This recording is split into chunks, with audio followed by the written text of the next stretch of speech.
So we're going to talk about some evaluation stuff. So first thing we're going to talk about is some metrics and confusion matrices.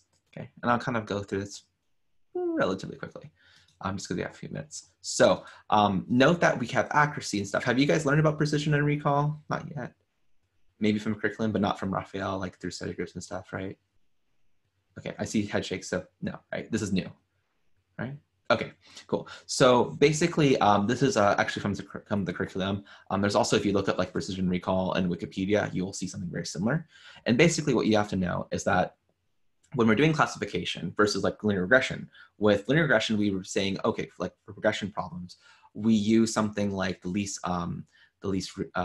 mean squares, right? So like think R squared, right? Saying how far is this data point from the line. So that's how we determine how bad, how good or how bad. So think like R squared.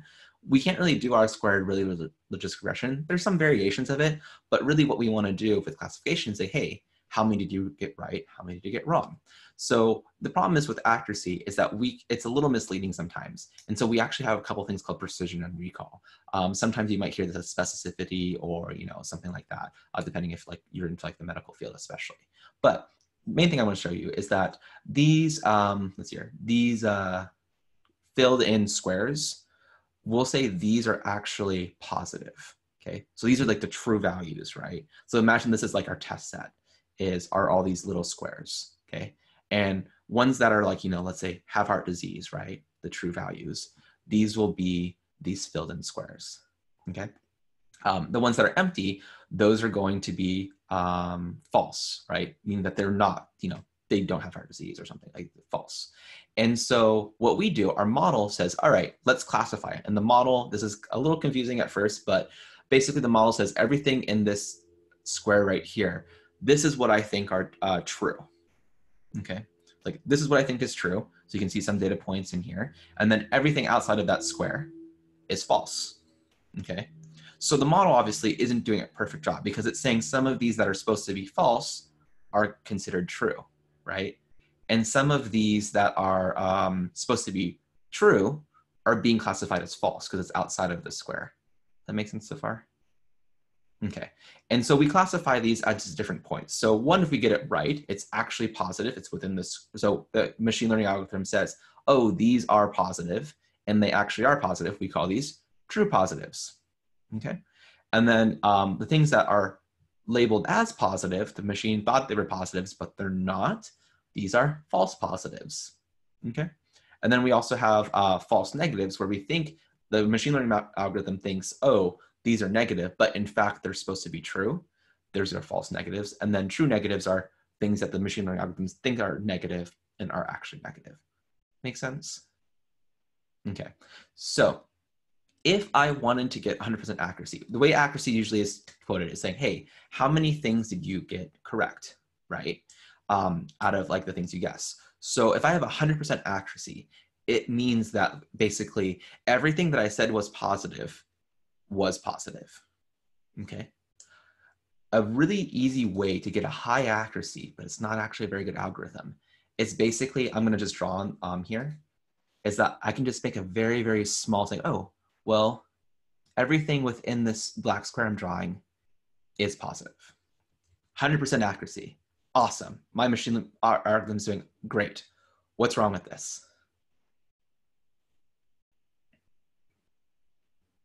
Is it a great algorithm?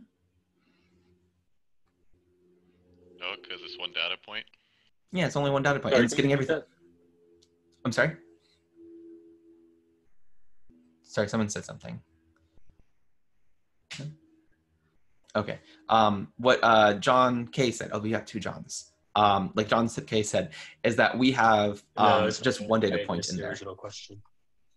Okay. Oh, is this John? I can't see who's talking. That's why I'm a little thrown off. Yeah, the original question was saying, what's wrong with this? Like saying this is actually just positive. And the problem is that, like John K said, is that, hey, this is only one data point and we're missing all the other ones, right? We're basically missing all of it. So basically we have a high accuracy, but we're actually getting a bunch of false negatives, right? So that's not good. If we wanted something where you catch everything, right, you just say, so this, sorry, I'm kind of going all over this place, is we have something called precision. right? And this kind of helps us out a little bit. It's like, okay, not just saying how many true did you get out of, how many you actually defined, 100% accuracy. We can say precision is like, well, how precise were you? So in this case, we're saying, okay, how many true positives over all the things that you said were positive? So this would still have high precision right here, right? Because basically we can see here is that, oh, of all the things that we said were positive right here, right? And then all the false negatives and stuff like that, we had no false negatives. So this would be blue over blue. Pretty good. Recall is another way we can kind of see things. It's basically saying, okay, of all the things that we actually said were positive, how many were actually positive, right? So you can see recall in this case is really bad. So precision is like 100%. We always use percents like 0 through 1. Recall is something like, 1 out of however many this is. So they're very low, right? Can someone tell me a very simple way to draw this like little square? How can we get very high recall? Like without having to do any funky shapes or whatever. What would be a simple way to get really high recall? And remember, high recall is basically saying whatever we say is positive, and then we catch all of the positives. Would that be overfitting? It would be overfitting. Okay. Oh, I got something. It's a type of overfitting. So what we can do here is we can actually say, okay, what if just every single point is positive? You will always have perfect 100% recall, right? Everything that is positive, which are these gray squares in this kind of blue half of the circle, all of those are positive, right? And I caught all of those. So I have 100% recall. The problem is now you can see if I have 100% recall, it doesn't necessarily mean I'm going to have 100% precision, right? Now what's happening here is like, well, you're getting some things wrong here, right? So we're going to have a very low precision over here. And that's the whole point of precision and recall. They kind of fight against each other, is that you kind of want to balance it out to say, like what is a good precision versus good recall. Accuracy is just one of those measures, and it tends not to have the subtlety where with precision and recall can really kind of fight against each other, right? So that's kind of like my overall like statement of precision or accuracy. If you do this, the calculation, all true positives divided by all selected positives, and then recall is true positives versus all positives. Okay, that's kind of like how you would calculate this. Kind of just going over here. But high recall, right? A really easy way to get high recall, everything is positive, right? So basically everyone has heart disease, right? And you have a high recall, right? Maybe a low precision. High precision is like, well, I don't want to be too hasty, so I'm only going to guess if I'm 100% certain. So someone's having a heart attack and said, oh, only people who are having heart attacks right now have heart disease, right? You have a higher precision, but you're going to miss a whole bunch of people who haven't had heart attacks yet, but have heart disease. Make sense? So that's kind of like the conflicting parts. And then accuracy is basically just all true positives and true negatives divided by all observations. And this is the one that like, it just mixes up too much stuff where it's a nice kind of quick number you can say to people, but it doesn't give you necessarily a good understanding of how your machine learning model is doing. So one way we can kind of combine recall and precision is something called an F1 score. So F1 basically, for the record, this is called a harmonic mean. Basically, you're saying, okay, precision and recall, multiply those together, divided by precision plus recall, and then times it by 2. And what this basically says is a harmonic mean. So basically, this F1 score will be between 0 and 1. If precision or recall is 0, this will automatically be 0, right? And the only way to get 1 is if precision is 1, recall is 1, then precision is 1, recall is 1. So we have 2 times 1 times 1 divided by 1 plus 1, which is 2. So we have 1. So F1 score basically is a way to say we're balancing between precision and recall.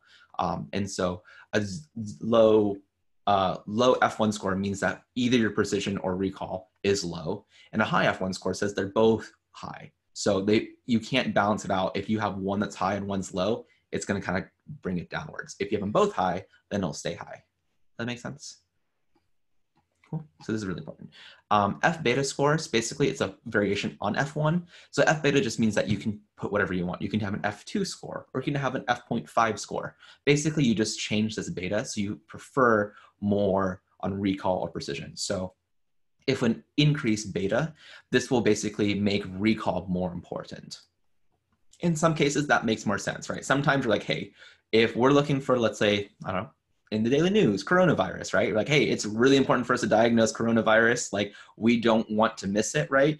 you might care about, in this case, higher recall. It's like, hey, we just want to make sure we don't get any false negatives, right? And so we would increase that beta score. Maybe we're looking for something else, right? Versus other things, you might actually say, well, you know what, precision really matters, right? We don't want to do the surgery unless we're for sure that this person actually has, you know, like, I don't know, gallbladder or stones or something like that, right? So that's kind of the idea of that trade-off between precision and recall. This is where people say, like, should I use F1 score? Or should I use F2 or F.5? It depends on the situation. It depends what thing matters most in that context. Okay. Cool. All right. I realize I do have to head out. I wanted to talk about confusion matrices, but I'll tell you what, guys, is that I do have this in some notebooks, so you guys can also look it over as well. Hopefully you guys found it useful, but I'm gonna send this over, but specifically the one that we talked about, and this is all like available. Here we go. So I'm just sending this out to you. I'll send this out to you guys on Slack as well. But this way you can kind of follow along, you can kind of play around with it, and you can also, oops, that's not the right one. It is this one, intro. Victor doesn't know how to name things. He makes things all sense, but it actually links over to the other notebooks as well. And we didn't get to talk about ROC curve and AUC, but these are kind of other things to do more evaluation, stuff like this. And there's little notebooks you can play around with this. In particular, I would highly recommend checking out, where is this website? Sorry, I'm kind of going through. Here it is. This guy right here. This for the ROC curve, I think is really nice. Is basically, we haven't talked about ROC curve, but basically it's saying how we can change the threshold and everything like this, and you can see how we kind of move across the ROC curve. So it's something to kind of play around with. Sorry we didn't get to all of this today, but hopefully it's been helpful. Yeah, cool. And I'll make sure the recording's out. I'll make sure to share out this notebook so at least you guys can kind of go over anything we went over as well as anything that I didn't get time for. Okay. All right, everyone. Well, great meeting you all. I do have to head out. I'm so sorry I have to head out like so quickly like this. But I hope maybe I'll see you guys again around sometime. All right, take care. Thank you.